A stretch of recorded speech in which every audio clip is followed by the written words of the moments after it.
অনেক দিন ধরেই আমাদের প্ল্যান ছিল একটু মেঘনার পাড়ে ঘুরতে যাব। তো আমাদের বাড়ি ওইখান দিয়েও যাওয়া যায়, তো ভাবলাম যে একটু বাড়ি থেকে ঘুরে আসি। তো বাড়িতে গিয়ে দেখি বাড়ির রাস্তার অবস্থা এরকম, স্কুলের বাউন্ডারি ভেঙেছে। তো এইভাবে এরকম অবস্থা হয়ে আছে। তো বাড়িতে গিয়ে একটু আম্মুর সাথে দেখা করে তারপর ওইখান থেকে যাব মেঘনার পাড়ে। তো আর কি সবসময়ের মতো বাড়িতে গেলে যেটা হয়, উমা আর আম্মু আগিয়ে আসে বাবুকে আর তাহিদকে নিয়ে নেওয়ার জন্য। এটা মনে হয় সব মেয়েদেরই বাবার বাড়িতে গেলে এরকমটা হয়।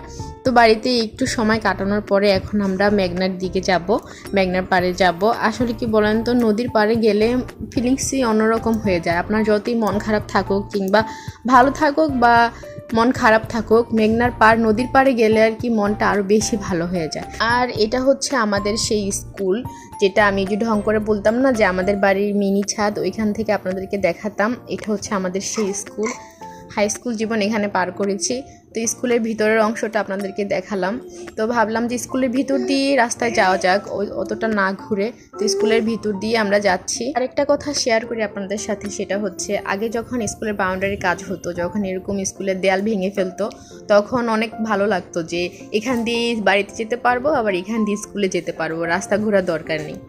তো এই মাঠে আমার অনেক স্মৃতি আছে, এখানে আমরা অনেক খেলাধুলা করতাম। আর এটা হচ্ছে আমাদের মেন গেট স্কুলের। তো অনেক দিন পর স্কুলের মেন গেটের এই দুই পাশটা দেখে খুব ভালো লেগেছে। আর এই তো কৃষ্ণচূড়া গাছ, এই কৃষ্ণচূড়া গাছ যেখানে থাকবে ওই পরিবেশটার সৌন্দর্যই আসলে অন্যরকম হয়ে যায়। অনেকটা দিন পর স্কুলের ভিতর ঢুকে মনটা একদম ভালো হয়ে গেল। তো আমরা এখন যাচ্ছি মেঘনার পাড়ে। মেঘনার পাড় থেকে আবার একটু বাড়িতে আসব, বাড়িতে এসে একটু কিছু সময় কাটিয়ে তারপর যাব। এটা হচ্ছে সন্ধ্যার পর আমরা মেঘনার পাড় থেকে এসে বাড়িতে এসে আম্মুর হাতের এই এক কাপ চা আম্মুর হাতে খেলে আমার পুরো প্রাণটাই যেন জুড়িয়ে যায়। তো আমরা এখানে একটু সময় এখানে কাটিয়ে তারপর বাসায় রওনা করে আমরা বাসায় চলে গিয়েছিলাম। তো এই হচ্ছে আমাদের আজকের সুন্দর ছোট একটা ব্লগ। আশা করি আপনাদের ভালো লাগবে।